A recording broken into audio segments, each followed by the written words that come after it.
If you want to be one of those people who's climbed the tallest peak in every state, Wisconsin might not be a bad state to start with. After all, our most prominent mountain is only 741 feet from base to tip, and you can drive all the way up to a few yards from the top.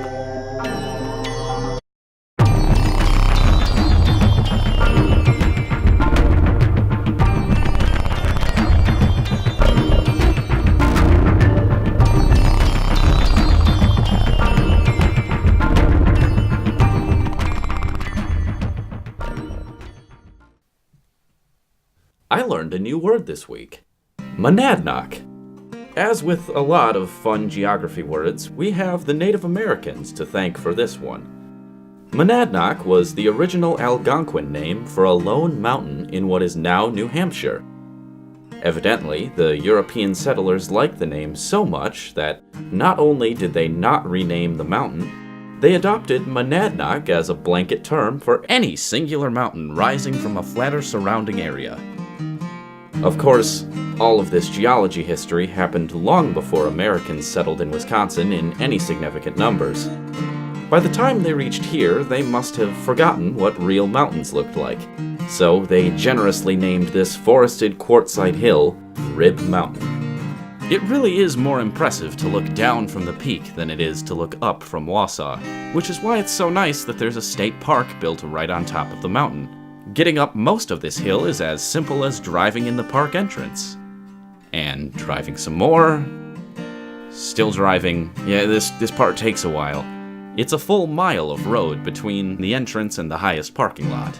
If you're listening to the local Wisconsin public radio station, you might hear the signal get stronger as you climb. Rib Mountain hosts both Wisconsin public radio and television towers for the Wausau area. That's not all. The mountain also features the Granite Peak ski area on its northern slopes. And, according to some legends, it may also be the burial site of America's only respected lumberjack, Paul Bunyan. Even though Rib Mountain shares a lot of its space, the state park itself is still an impressive 1,500 acres, containing over 15 miles of hiking trails and, again, the highest point in the state. Climbing the quartzite protrusion is, in itself, pretty easy. Trying to safely operate a camera while at the top is another matter entirely. No matter how mediocre this shot is, you'd better appreciate it. I nearly fell off while trying to get this. I really need to get a drone so I can get high-angle shots like this without having to contemplate my own mortality at the same time.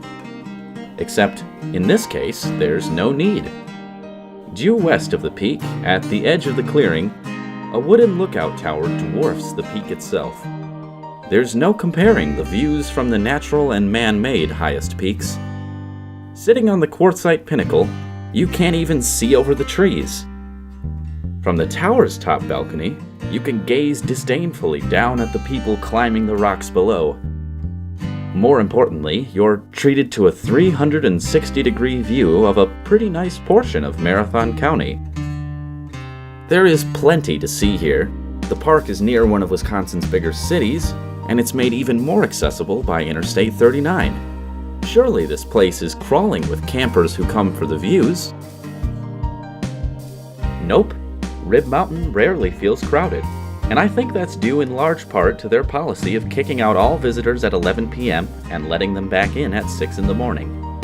That's right. They certainly have the footage to support it, but camping currently isn't allowed anywhere in the park. Evidently, this is because of budget restrictions. Rib Mountain had campsites as recently as 2011, but the amount of people actually camping here was steadily declining. It came time to modernize the facilities, and it was decided they should just be torn out and not replaced. By making the park day use only, it limits the amount of time most people can spend there. That's a shame, because forcing people to hurry through the park can cause them to miss things. I was so focused on getting to the top and getting my video, I didn't read enough about the history of Rib Mountain. If I had been staying for the weekend, I would have read the brochure and learned that 3M used to mine quartzite out of the western slopes. Evidently, they now get their material for pool linings from somewhere else and have turned that land over to the park. There, they left a quarry pit that, by all accounts, is gorgeous and is a landmark unto itself. I can only use other people's pictures as evidence.